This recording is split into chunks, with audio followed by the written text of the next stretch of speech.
Influencer? I barely know her. All right. Welcome to the countdown to Black Friday. We're just 112 days away. So I'm going to start doing these kind of countdown to Black Friday episodes where every episode I'm going to talk about one tactic or one channel that you need to be preparing for now in order to execute it well for Black Friday. And today, the first channel I'm going to talk about is influencer marketing. This episode is brought to you by IntelliGems. Schedule a demo and start making more money today by split testing everything on your website to extract the most profit per session possible. Go to IntelliGems.io and let them know I sent you. All right, influencer marketing. I wanted to start with this one because I believe this is one of the hardest programs to kind of scale. And it's one of the hardest programs to make sure you're squeezing all the juice out of. It takes a lot of work, to get profit from influencer marketing to come in, but when done right, it can be way more efficient than Meta and any other marketing channel I've seen. So I think it's super valuable, but I wanted to do it as early as possible. I probably should have done this a month ago, because it's not like Meta where you can just open your laptop today and double your budgets and scale it up immediately. This takes time. This takes research and outreach and individual negotiations. You got to coordinate product and links and talking points, and then you got to have a machine built on the back end to repurpose the creative, whether that's on your own ads or your landing pages or social, whatever it is. There's a lot of work and a lot of process that goes into it. So if you're not thinking about your influencer program for Q4 yet, you're late. Now is the time to do it. But I'm gonna walk you through step by step how to kind of create the roadmap for what your ideal influencer strategy should be to maximize this Christmas season. Step one, you got to evaluate what has worked and what hasn't worked this year already. I'll give you the few examples for us. Our YouTube creators have crushed. We've been working with a lot of them for a couple of years. It's done well, and I haven't dedicated the resources to this channel as much as I should have up until this point, but we are now resourcing for it, investing more into it. We want to scale this up very drastically between now and the end of the year. That's our YouTube creators. Now, our social media creators have done okay this year. There's been some bright spots. There's been some losses. But we think we have found and identified a more effective way to kind of use those relationships and ultimately a more efficient way to get people to discover who we are and start to follow us and collect leads and eventually collect revenue. So social creators have been iffy, but we think we've identified the best way to use them from here on out. Lastly, overall, this isn't directly related to influencer, but this is going to affect our scale and scope there. Meta ads haven't been quite as efficient as I would like to, as I would have liked to have them this year. Now, when you scale advertising over 100%, you tend to lose some efficiency. So I don't think it's anything we're doing wrong over there, but it's been a little less efficient than I would have liked. So because of that, I'm seeing this opportunity over here in influencer world where our dollars are bringing back a lot more profit than they are on Meta. So this Q4, I'm kind of shifting my strategy of what our normal budget splits are. I'm going to try to spend as much money on influencers as possible, even if that means I have to take it out of my Meta budget, because I'm now really confident that this program can scale and produce a lot of incremental profit dollars. So that's the kind of look in the mirror you've got to do, where you look at everything you've done in the last 12 months with influencers and with marketing in general. Figure out what is definitely working, figure out what's been okay but could maybe be optimized, and then figure out what isn't working, and see if there's a way to make up for it somewhere else. See if there's a way to fix it or to cut it or to improve it.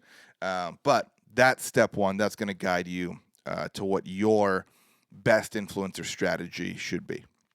And I think it's important that I make this distinction in this episode. I'm kind of going to drop tidbits in of what our influencer strategy is, but it's not right for everyone. It's right for us. because I have the data to show that it works. But I really want you thinking about your brand while you're listening to this episode. What's worked for you, what hasn't, and kind of what your product and industry are set up for to do well in influencer world. All right, so that's step one. Evaluate what's worked, what hasn't. Step two, you got to confirm with your current roster of influencers ASAP that they have availability and interest in promoting your brand this November and December. Slots are already booking up. I've been in meetings all week booking ad deals through December. And to be honest, I feel late on it. So if you are working with influencers, that are in demand, that have it figured out a little bit, that have a constant stream of advertisers they work with, you need to contact them right away.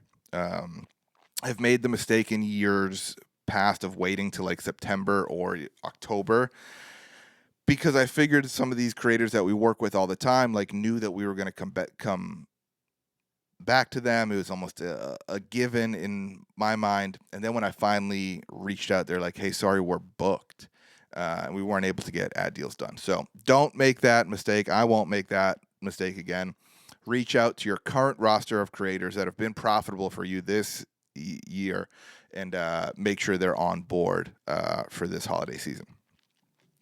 Next, if you're anything like me and your influencer program has been going well, you're going to want to start scaling this program.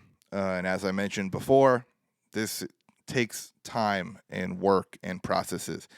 You cannot just decide to double your influencer budget today. If you want to do that, you need to start doing a ton of research, a ton of outreach, a ton of individual negotiating. You need to start doing all that work now. I know it's Q3 and it's the end of summer and everyone's kind of on vacation right now. But to be honest, for me, this is my busiest time of year. I think so much of what makes Q4 great happens in the summer. And this is definitely one of those channels that requires a lot of this prep work. Something else I want you to consider as you are looking at possibly expanding your scope of creators or just expanding the scale of your influencer program is that I believe every brand can afford to go much bigger and much broader on influencers in Q4. The buyer pool is so much bigger than any other time of year. So each influencer's audience is actually worth way more money than you think. They are way more valuable than they are this time of year than any other time of the year. So, make sure that what maybe felt like a stretch for you in Q1 or Q2, what maybe you thought was a little bit overpriced, maybe if you were haggling with someone over 10% on a, contract, now's the time I think you give in. Now is the time I think you kind of go big. Again, the buyer pool explodes on November 15th. So don't be afraid to kind of push this program a little bit further than you have in the past.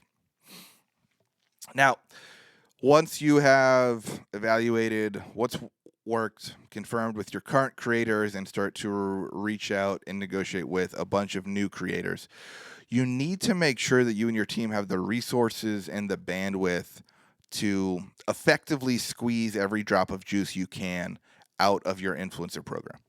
You need to be prepared to communicate with everyone, coordinate sending them product with launch dates and info. And then on the back end, you need to make sure you have a system of measuring performance, repurposing their content into ad creative, maybe making landing pages and full ad campaigns specific for certain big influencers.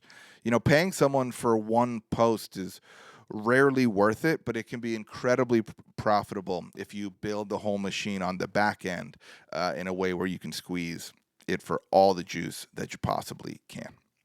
So I hope this episode inspires you to get moving on your Q4 prep. Take a good hard look at what's worked and what hasn't. Come up with a plan to maximize performance this Christmas and make sure you and your team are ready both mentally and with the bandwidth and resources to execute it really well.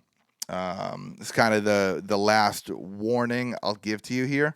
Do not bite off more than you can chew. Do not commit to so many deals that you and your team aren't prepared to execute well on the back end. That's so important. Doesn't matter if you go get 400 influencers to post about you. If you guys aren't ready to maximize that, measure that, repurpose the content, then don't just throw money at influencers without a plan. And I hope you've been thinking about that for the last 10 minutes. I hope you think about it for the next half hour. Just pull up a Google Doc, create your influencer plan for Q4, give it to your team. And then hopefully by December 23rd, we are all just, rolling in cash. That's the goal. Thanks so much for listening to Tactical and Practical. I'm going to do some more of these Countdown to Black Friday episodes, so let me know what topics you want to hear. I could obviously go with what I think is most important, but would love to hear from some of y'all as well. So hit me up on Twitter, @NateLagos, and let me know what you want. And I will see you next time on Tactical and Practical.